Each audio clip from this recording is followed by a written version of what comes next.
இன்றைக்கி வந்து பார்த்திங்கன்னா வெண்டைக்காய் பொரியல் தான் வந்து பண்ண போகிறோம். சூப்பராக இருக்கும். ஸோ இது வந்து பார்த்திங்கன்னா ஆயில் போடணும். ஆயில் போட்டுட்டு நல்லா வந்து கொஞ்ச நேரம் வந்து வதக்கணும். ஸோ இது வந்து பார்த்திங்கன்னா இந்த சால்ட் வந்து ஆட் பண்ணி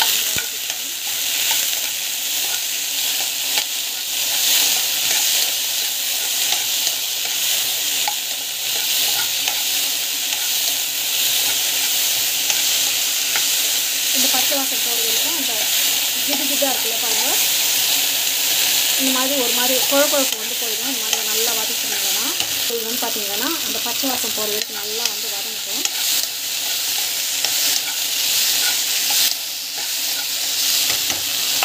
ஸோ வெண்டைக்காய் வந்து இந்த மாதிரி வறுத்துக்கணும். இது வந்து பார்த்திங்கன்னா நம்ம வந்து ஆயில் வந்து போட்டுக்கலாம். ஆயில் போட்டுட்டு ஆயில் வந்து நல்லா காயும். காஞ்சி பெருக்கு கடுகு, சீரகம், ஸோ உளுத்தம்பருப்பு, கடலைப்பருப்பு, டேஸ்ட்டுக்காக உளுத்தம்பருப்பு கடலைப்பருப்பு வந்து போட்டிருக்கோம். நல்லா வந்து வதக்கி எடுக்கோங்க. பூண்டு வந்து தட்டி போட்டிருக்கோம். இது வந்து நல்லா வதக்கிட்டோம். ஸோ பெருங்காயம் வந்து ஆட் பண்ணோம். ஆட் பண்ணிவிட்டு நல்லா வந்து வதக்கி எடுக்கோங்க. நம்ம வந்து பார்த்திங்கன்னா நம்ம வந்து வெங்காயம் போட்டு நம்ம வந்து பார்த்திங்கன்னா உப்பு வந்து போட்டுக்கிறோம். நம்ம வந்து பார்த்திங்கன்னா எதுவும் போட தேவையில்லை. அப்படி வந்து பார்த்திங்கன்னா மிளகா பொடி வந்து லைட்டாக வந்து ஆட் பண்ணுறேன். இதில் வந்து பார்த்திங்கன்னா மஞ்சள் பொடி எல்லாம் இருக்கும். நம்ம வந்து பார்த்திங்கன்னா நல்லா வந்து இது வதக்கி எடுத்துக்கோங்க. டேஸ்ட் வந்து சூப்பராக இருக்கும். இது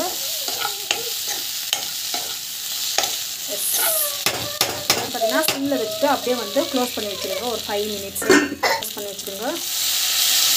எண்ணெய் வந்து இது வந்து பார்த்திங்கன்னா ஜஸ்ட் வச்சு க்ளோஸ் பண்ணி வச்சுருங்க. கொஞ்ச நேரம் வந்து நல்லா வேகட்டும். நேரம் வந்து நல்லா வந்து ஸ்டீம் ஆகட்டும். நல்லா வந்து வேகட்டும்.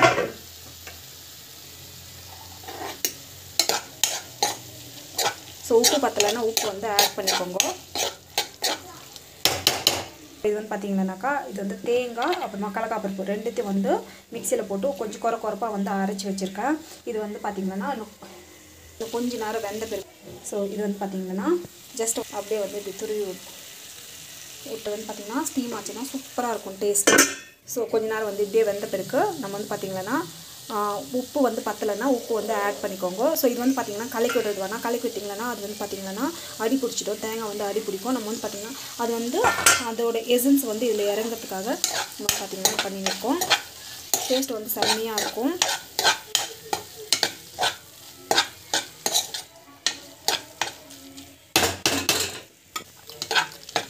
உப்பு எல்லாமே கரெக்டாக இருக்குது.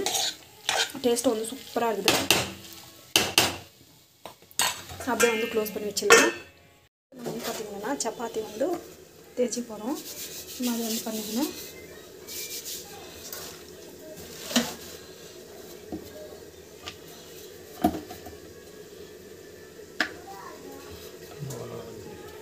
ஸோ சப்பாத்தி வந்து பார்த்திங்கன்னா இந்த மாதிரி வந்து தேய்ச்சி போட்டுக்கணும்.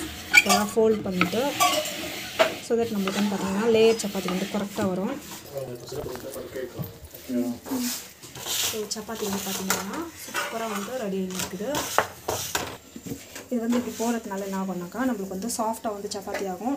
டேஸ்ட்டும் வந்து சூப்பராக இருக்கும். இது வந்து காம்போ வந்து பார்த்திங்கன்னாக்கா நம்ம வந்து வெண்டைக்காய் பொரியலில் தேங்காய் போட்டு ஸோ நம்மளுக்கு வந்து பார்த்திங்கன்னா ஸோ அவரைக்காய் பொரியல் வந்து போட்டுக்கிறோம். 4 ஃபோல்டாக பண்ணிவிட்டு இந்த மாதிரி வச்சுக்கோங்க. ஸோ தட் இது மாதிரி வந்து அது வந்து லேயராக நல்லாயிருக்கும். இது வந்து பார்த்திங்கன்னா லேயர் சப்பாத்தி மாதிரி சூப்பராக வரும். டேஸ்ட்டும் செம்மையாக இருக்கும். இது வந்து ஆயில் வந்து போட மாட்டேன். மேக்ஸிமம் எந்த அளவுக்கு ஆயில் கம்மி பண்ண முடியுமோ அந்த அளவுக்கு கம்மி பண்ணி சப்பாத்தி வந்து பார்த்திங்கன்னா சூப்பராக வந்து பொங்குது. ஸோ டஃப்பாக பாருங்கள்.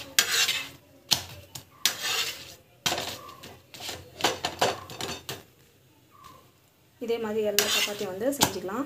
ஆல்ரெடி வந்து பார்த்திங்கன்னா ஹாட் பாக்ஸில் வந்து செஞ்சு போட்டிருக்கேன். அதே மாதிரி இதை வந்து ஷிஃப்ட் பண்ணிக்கலாம். சூப்பராக இருக்கும். ஹெல்த்தியான பிரேக்ஃபாஸ்ட்டு சப்பாத்தி, வெண்டைக்காய் பொரியல், அவரைக்காய் பொரியல் சூப்பராக இருக்கும்.